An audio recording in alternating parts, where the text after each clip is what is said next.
आयकर रिटर्न दाखिल करने का सीजन शुरू हो चुका है। अब देश के लाखों नौकरी पेशा कर्मचारी अपने नियोक्ताओं से मिलने वाले फॉर्म 16 का इंतजार कर रहे हैं।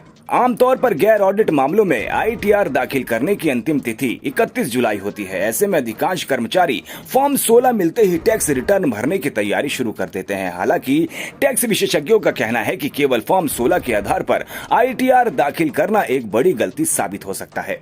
इससे आपकी कई आय स्रोतों की जानकारी छूट सकती है, जिसके कारण भविष्य में आयकर विभाग की नोटिस या पेनल्टी का सामना करना पड़ सकता है। फॉर्म 16 एक टैक्स सर्टिफिकेट है जिसे नियोक्ता कर्मचारी को जारी करता है। इससे कर्मचारी की सालाना सैलरी, टीडीएस कटौती और टैक्स गणना का विवरण होता है। फॉर्म 16 दो भागों में बटा होता है। नंबर 1, कर्मचारी और नियोक्ता का पैन, टेन और जमा किए गए टैक्स का रिकॉर्ड। दूसरा, सैलरी का बैकअप, टैक्स छूट और टैक्स कैलकुलेशन। लेकिन ये दस्तावेज केवल नौकरी से होने वाली आय को दर्शाता है।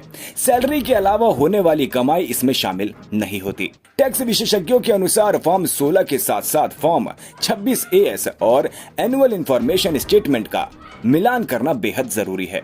26 AS में आपके पैन से जुड़े सभी tax credit, TDS, advance tax और बड़े वित्तीय लेन देन का रिकॉर्ड होता है।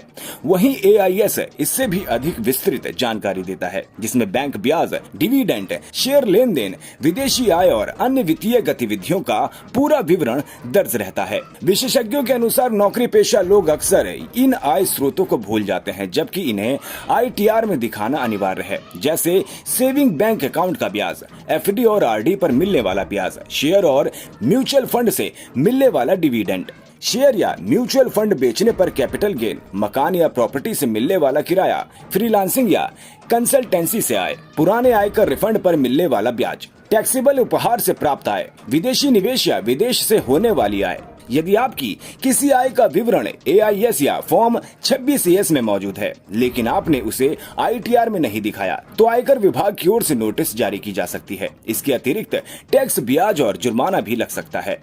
टैक्स एक्सपर्ट का कहना है कि ITR दाखिल करने से पहले केवल फॉर्म 16 पर निर्भर न रहे। Form 26 AS, IAS, bank statement, निवेश रिकॉर्ड और अन्य आय स्रोतों की जांच करने के बाद ही रिटर्न फाइल करें। इससे गलतियों की संभावना कम होगी और भविष्य में किसी तरह की टैक्स परेशानी से बचा जा सकेगा।